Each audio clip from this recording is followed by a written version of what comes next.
Hi guys! Good afternoon, mayong udto. Magandang tanghali po. I am here now in Intramuros. So, I am here now in Fort Santiago, Intramuros. So, I'm going to explore. Char. Okay, just keep on watching guys. Yan po ang palasyo ng Gobernador General ng Castilla na siyang nagpapatakbo ng Pilipinas noon.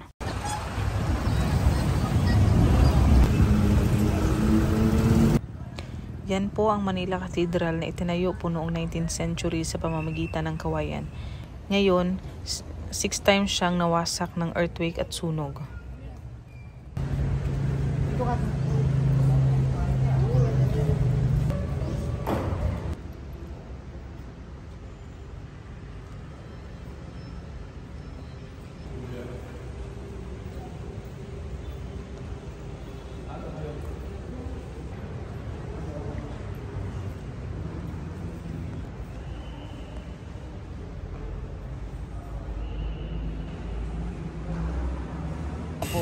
Ito po yung kauna-unahang City Hall ng Maynila, Kongreso. Tapos yan din po ay naging headquarters ng US Army Corps noong 19th century. Ah, okay.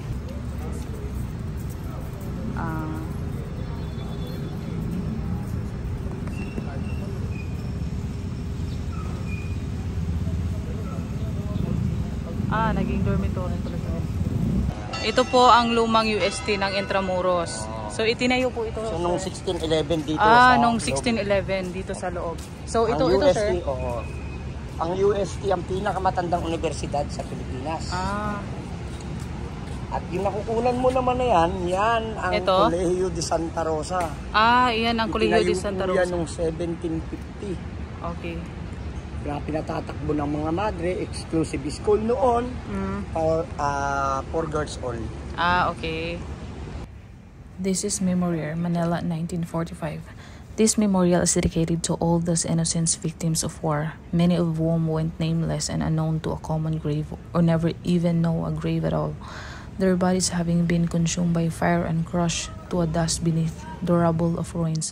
Let this monument be the gravestone for each and every one of over 100,000 men, women, children, and infants killed in Manila during its Battle of Liberation, February 3 to March 3, 1945. We have not forgotten them, nor shall we ever forget.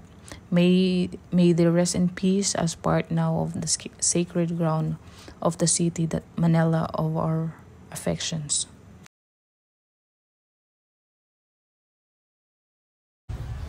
This is Church of San Agustin, the oldest stone church in the Philippines.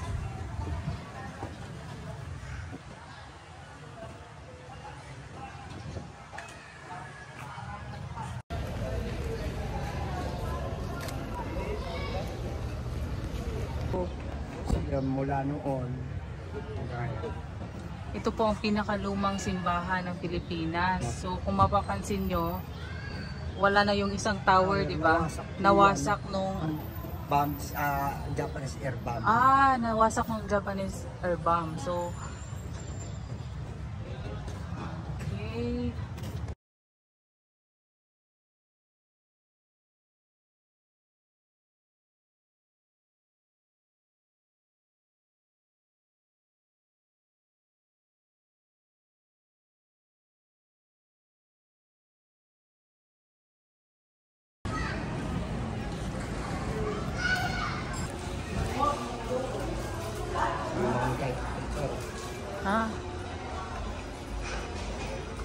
Ito yung lumang typewriter. Ayan, yung sinaunang sound system. Sinaunang piano.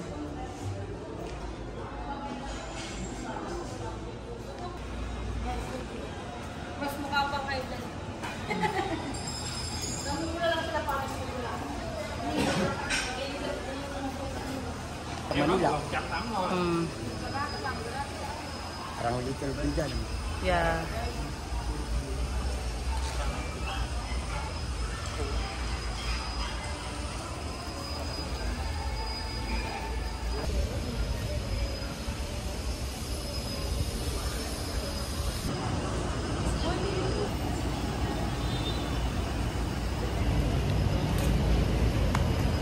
ang ganda naman dito, kuya.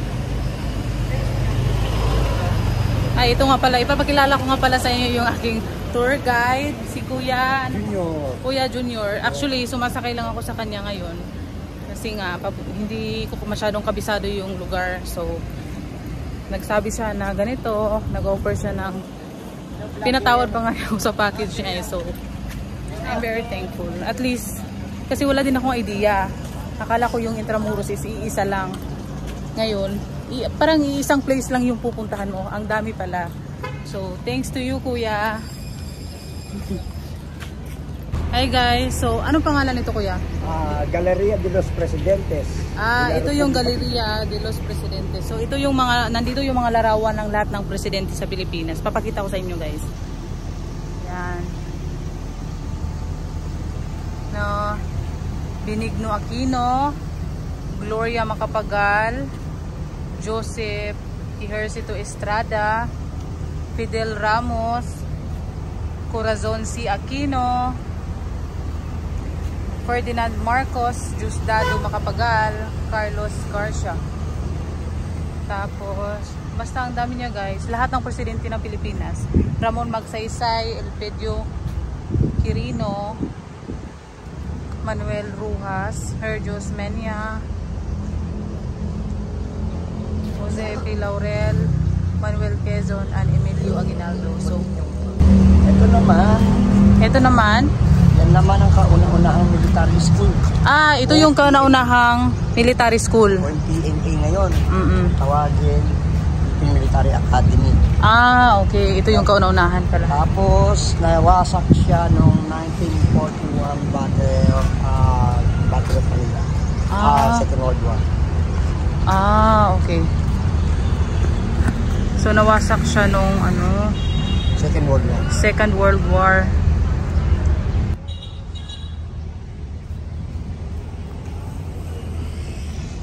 Welcome to Cuartel de Santa Lucia, Barracks of Philippine Constabulary.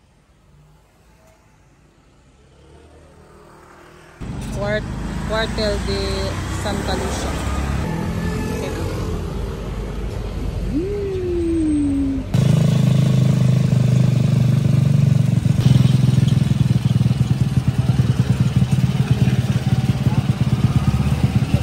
Ito yung original wall ng Intramuros. Ito yung original wall ng Intramuros. Yan, Puerta Real and sukat na 4.5 kilometer. Okay. Ang wall po ng Intramuros ay may sukat ng 4.5 kilometer. Okay. Ay naging armory, Baluarte de San Andres. Diyan mo, ma'am. Yung bahagi ng wall, yung Baluarte de San Andres, ay naging ito may ano sa black. Ang babae na ipinresent niya ito ng Baluarte de Bilao.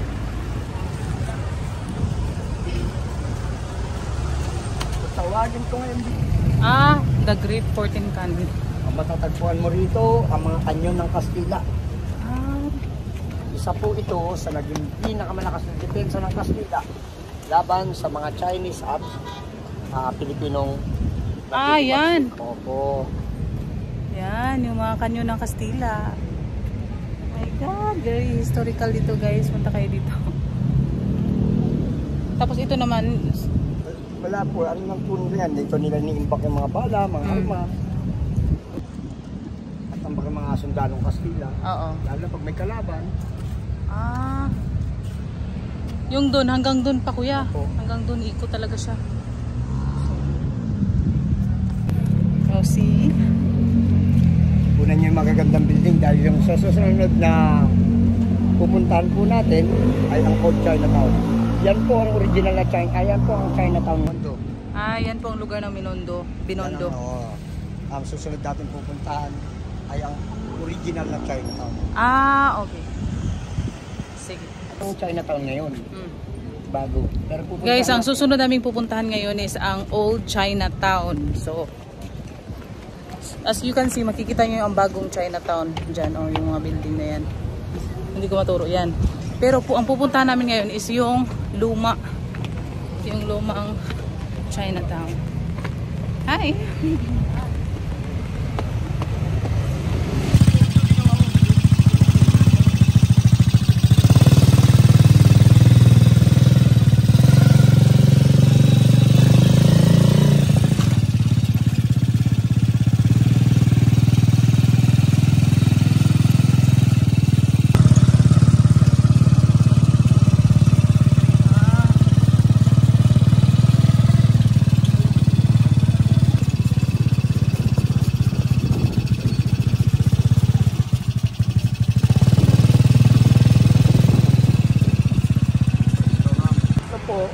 Yung site po na to, ito po ang original na Chinatown. Ayun, kunin niyo po para meron kayo pagkano. 6 times po sinunog ang mga tahanan niyo ito, tindahan. So yun ang naging dahilan kung bakit yung mga Chinese tumawid ng Binondo. So yan ang naging Chinatown ngayon. So ito ang Chinatown since 15th century, 16th. Basta ito po ang kauna-unang Chinatown kasi dito po natinirahan ang mga Chinese.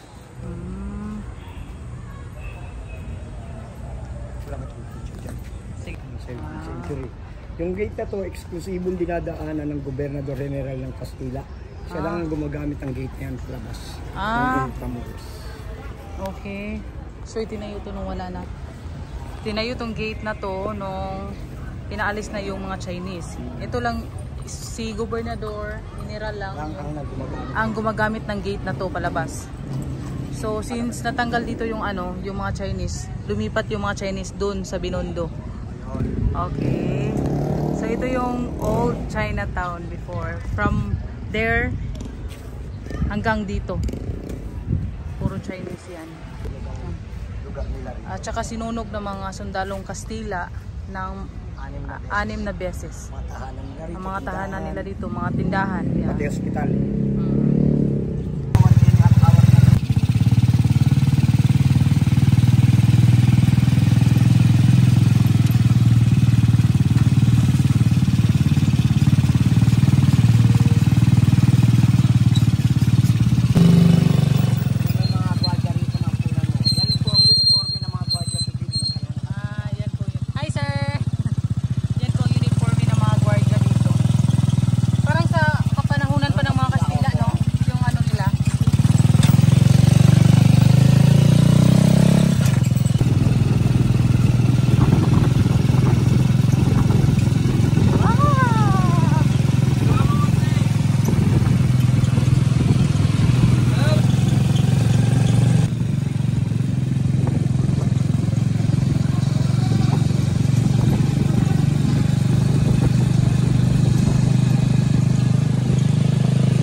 Hi guys, so ito po yung bagong pasyalan dito sa anong tawag dito kuya? Intramuros Binondo Bridge. Intramuros Binondo Bridge. So ito yung bagong wow, ang ganda. Pa-picture ako muna, wait lang.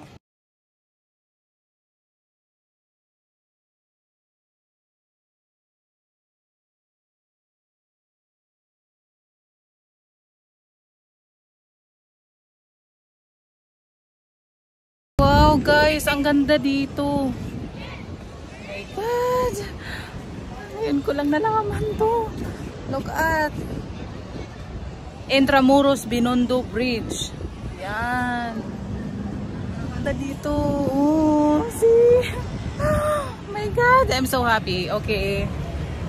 I-add nyo to sa bucket list nyo guys. Sila po yung mga Kastilang security guard. Hi po. Hi.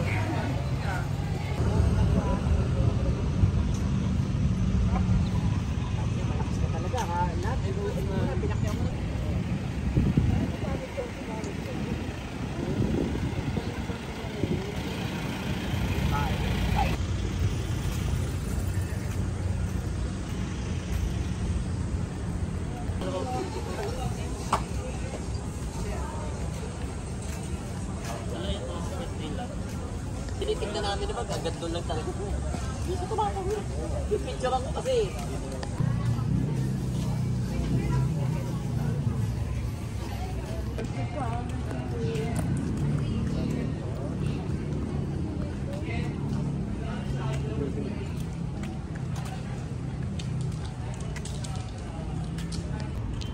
Welcome to Baluartelio de San Francisco Javier, built to fortify defenses of Fort Santiago versus attack from the side of the Manila Bay. First constructed as a solid curtain wall after the original rampart on this site was destroyed by earthquakes, 1645. Known as the Manila Arsenal during the occupation of the United States, early 20th century, utilized the military barracks by the Japanese Imperial Army during the Second World War. Restored 1950 and 1983. Repurposed as the Intramuros Visitor Center 1993. Formed part of the fortifications of Intramuros, which were declared as National Historical Monument 1951. Then as a National Cultural Treasure 2014.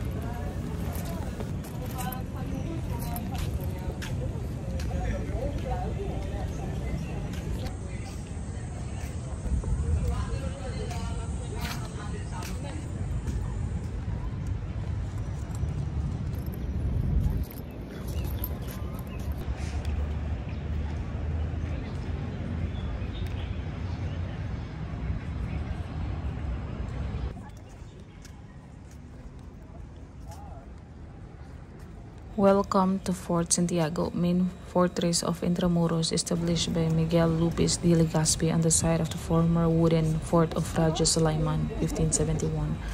Burned during the siege of Chinese pirate Lin Fing, 1574. Reconstructed with local volcanic tuff, 1590-1593. Citadel of the armies of four foreign powers: Spain, 1571 to 1898. Great Britain, 1762 through 1764 during the Seven-Year War. The United States, 1898 to 1946, and the Empire of Japan, 1942 through 1945 during the Second World War. Declared a National Shrine and National Monument 1951 and the National Cultural Treasure 2014.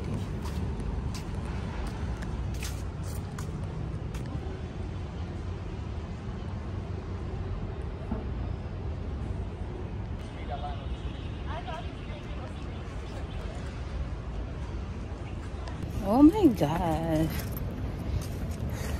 Init kay guys, tapos wala jud ko'y tulog. Wala ko'y tarong tulog. Tapos daghan kay kog biyahe nga naagian, but it's all worth it.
afternoon po.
Oh, this one's a Catholic church.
Wait guys, meron ako yung nakita dito. Ito yung nilalaro namin nung bata pa kami.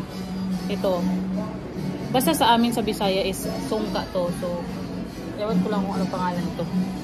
Basta maganda to laruin. Ano yung ginagamit namin dati? Bato lang. Tsaka, yan, ganyan kahoy. Minsan Julin, ganyan. Wow! Ang dami ka din pwedeng bilhin dito guys. Mga souvenir. Yan.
So